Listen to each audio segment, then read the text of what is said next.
Un silence lourd planait sur la base aérienne de Katcha au petit matin.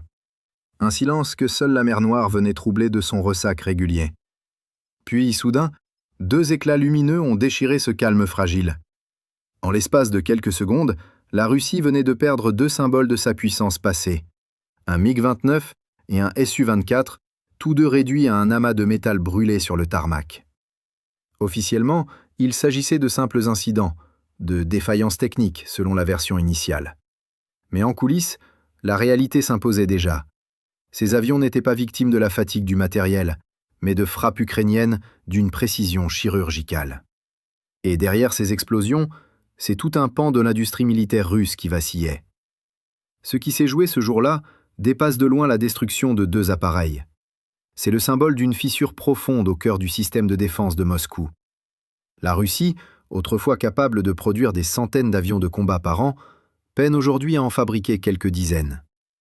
Les lignes d'assemblage tournent au ralenti, les composants électroniques manquent, et les sanctions étranglent chaque maillon de la chaîne industrielle. Derrière les chiffres officiels et les discours triomphants, une vérité beaucoup plus inquiétante se dessine. Le pays ne parvient plus à remplacer ce qu'il perd sur le front. Chaque appareil détruit est un coup porté non seulement à son armée, mais à son image même de puissance mondiale. Les analystes militaires ukrainiens, eux, ne s'y trompent pas. Ils voient dans ces pertes répétées bien plus qu'une victoire tactique. C'est une bataille d'usure industrielle, où chaque drone, chaque missile vise non seulement à frapper une cible, mais à creuser un fossé que la Russie ne peut plus combler.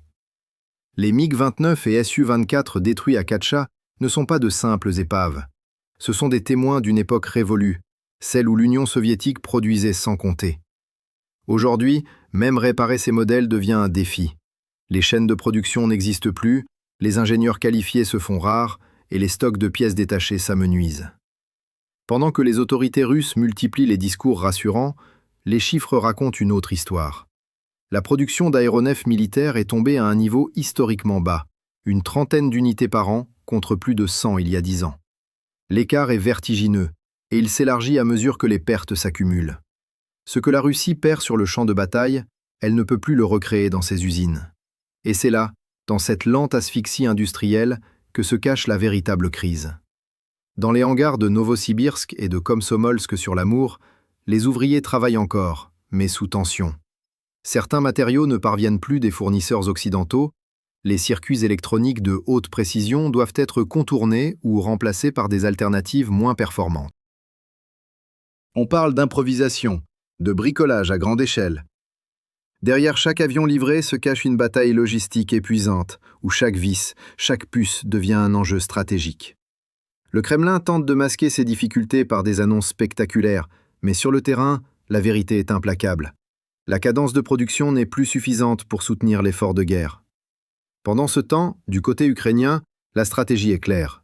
Frapper là où la Russie ne peut pas réagir. Les drones ukrainiens ne cherchent pas seulement à infliger des pertes militaires immédiates.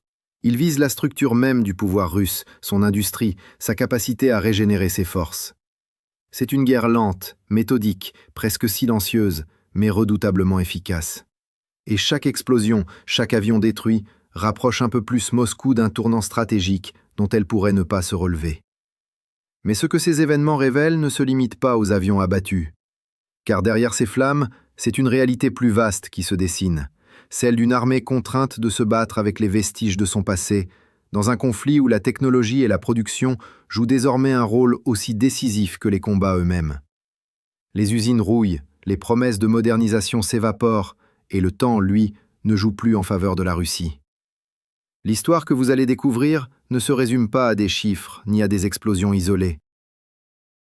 C'est l'histoire d'une puissance qui, lentement mais sûrement, voit son arsenal s'épuiser et son industrie plier sous le poids de ses propres contradictions.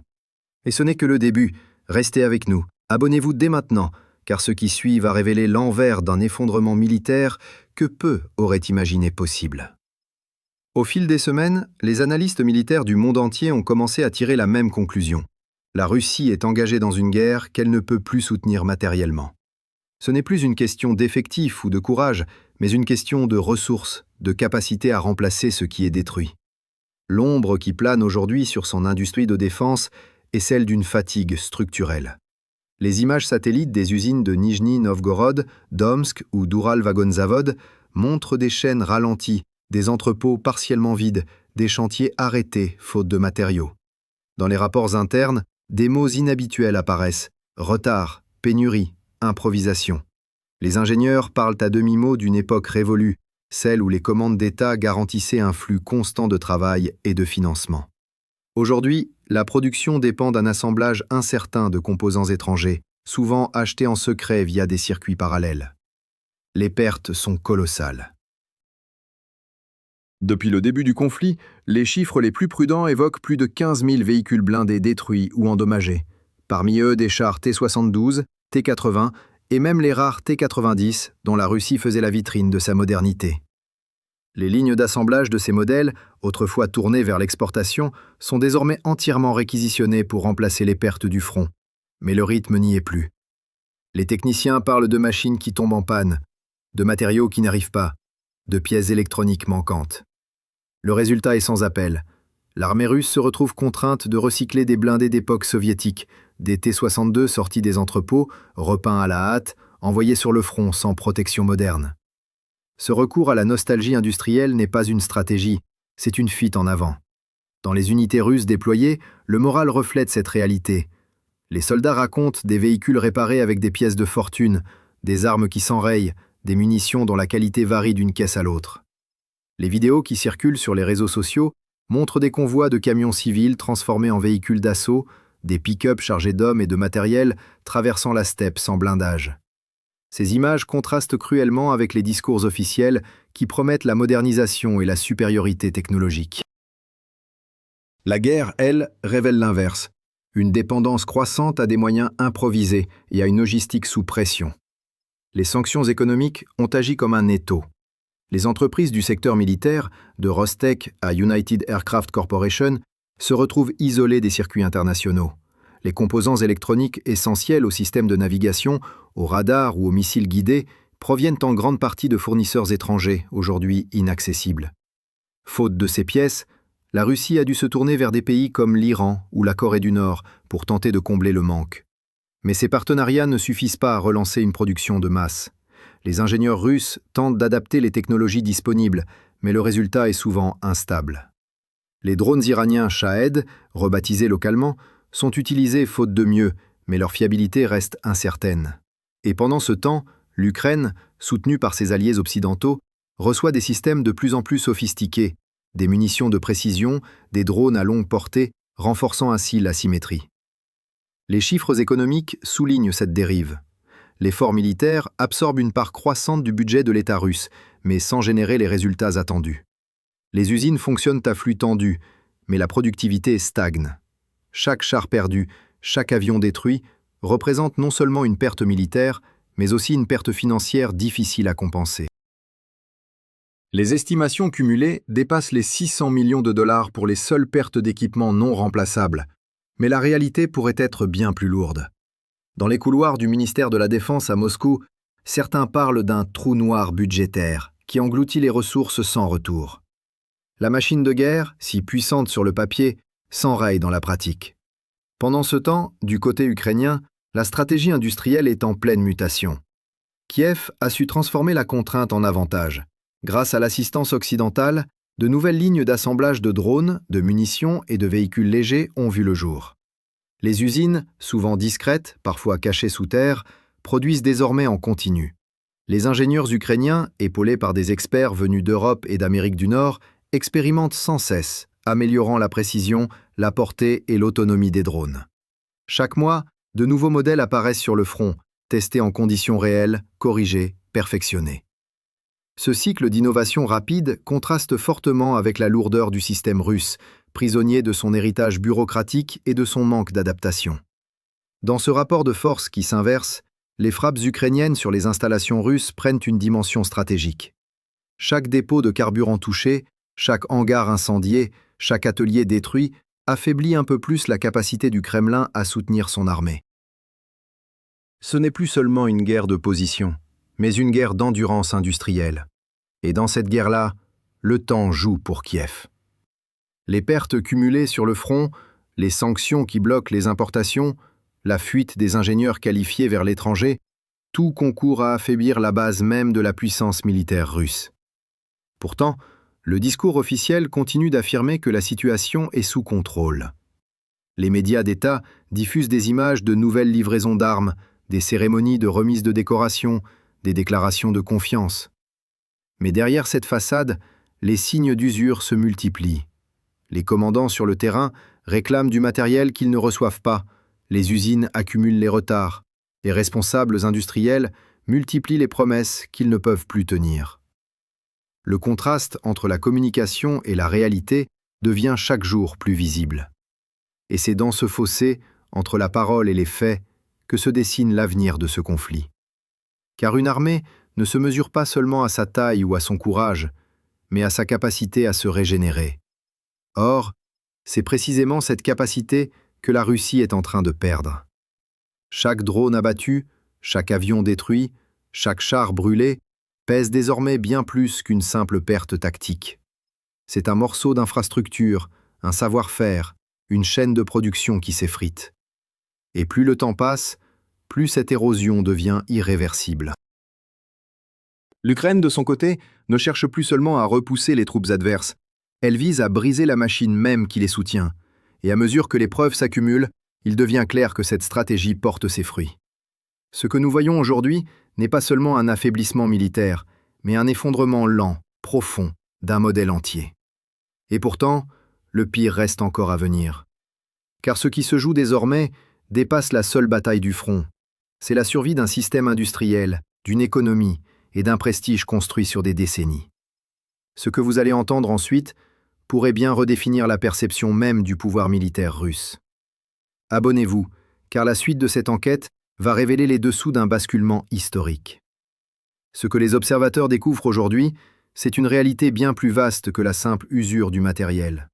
C'est une transformation silencieuse, presque invisible, qui traverse l'ensemble du complexe militaro-industriel russe. Les effets se font sentir jusque dans les régions les plus éloignées, où des dizaines d'usines, autrefois vitales à la production d'armes et de véhicules, tournent désormais au ralenti. À Tcheliabinsk, des ingénieurs racontent des chaînes de montage arrêtées faute de composants. À Kourgan, des ateliers entiers restent vides, les ouvriers attendant des livraisons de pièces qui n'arrivent plus. Dans certaines zones industrielles, les bruits des machines ont été remplacés par le silence d'un secteur à bout de souffle. Et cette lente désagrégation ne se mesure pas seulement en statistiques, elle se ressent dans le quotidien de milliers de travailleurs, dans les villes-usines, autrefois fières de leur contribution à la puissance militaire du pays. Le contraste avec l'époque soviétique est saisissant.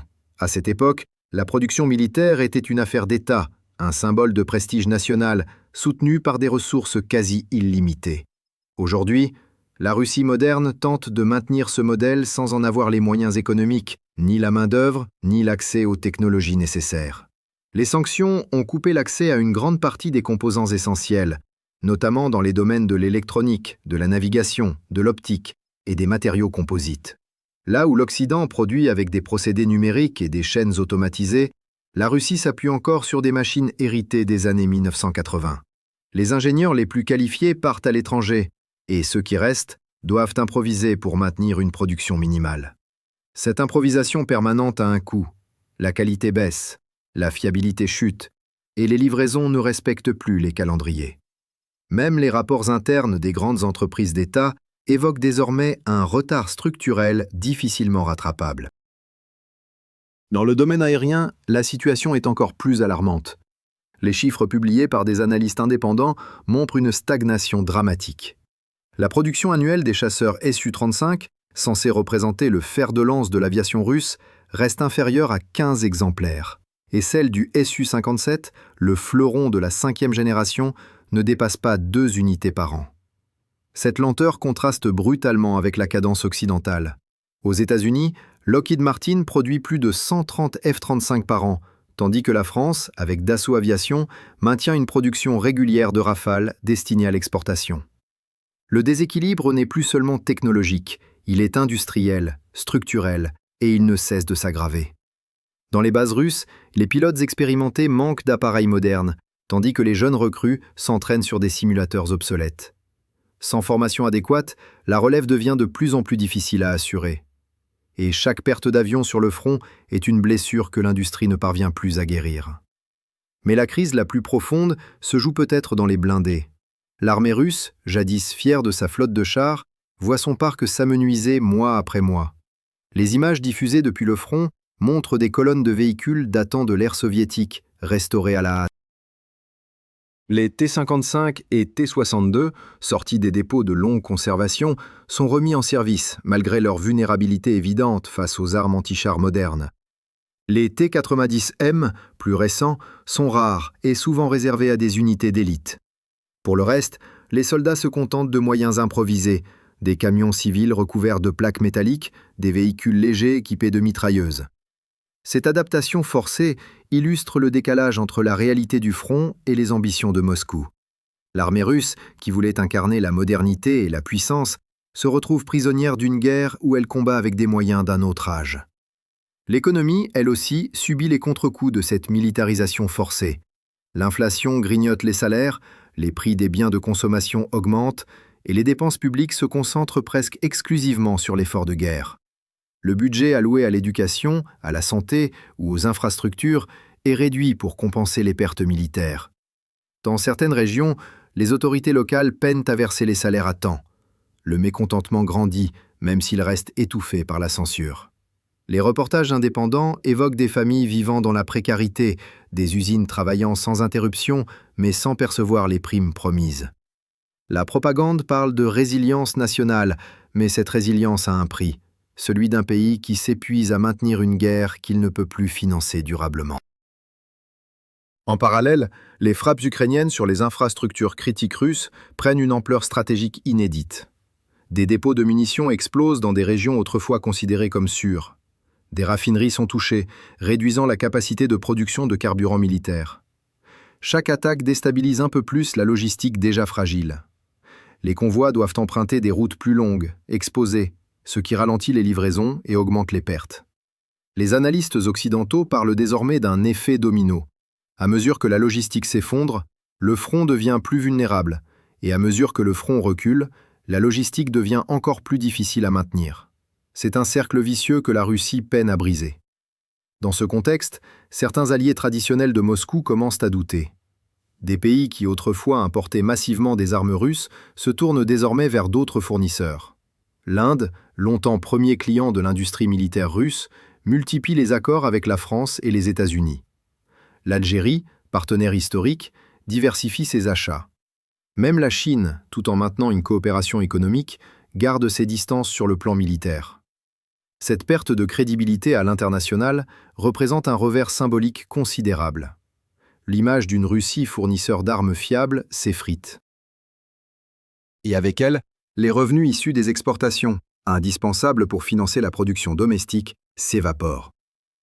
Face à cette situation, le pouvoir russe continue d'afficher une assurance inébranlable. Les discours officiels évoquent une restructuration temporaire et un redressement inévitable. Mais sur le terrain, la réalité contredit ces promesses. Les pertes humaines et matérielles s'accumulent, les stocks s'amenuisent, et l'avenir du complexe militaro-industriel semble suspendu à un fil. Les économistes russes les plus lucides parlent d'un point de non-retour, un moment où la production ne pourra plus rattraper la consommation, où l'appareil d'État ne pourra plus masquer le gouffre budgétaire. Cette limite, selon eux, est déjà franchie. Et pourtant, malgré tout, la guerre continue. Les soldats avancent, les drones volent, les usines s'efforcent encore de produire. Mais dans l'ombre, la question que tout le monde se pose devient plus pressante. Combien de temps ce système pourra-t-il encore tenir? Combien de mois, combien d'années avant que l'usure ne devienne irréversible? Derrière chaque statistique, chaque explosion, se cache une vérité simple et implacable. Une guerre moderne ne se gagne pas seulement sur le champ de bataille, mais dans les ateliers, les laboratoires et les chaînes de montage.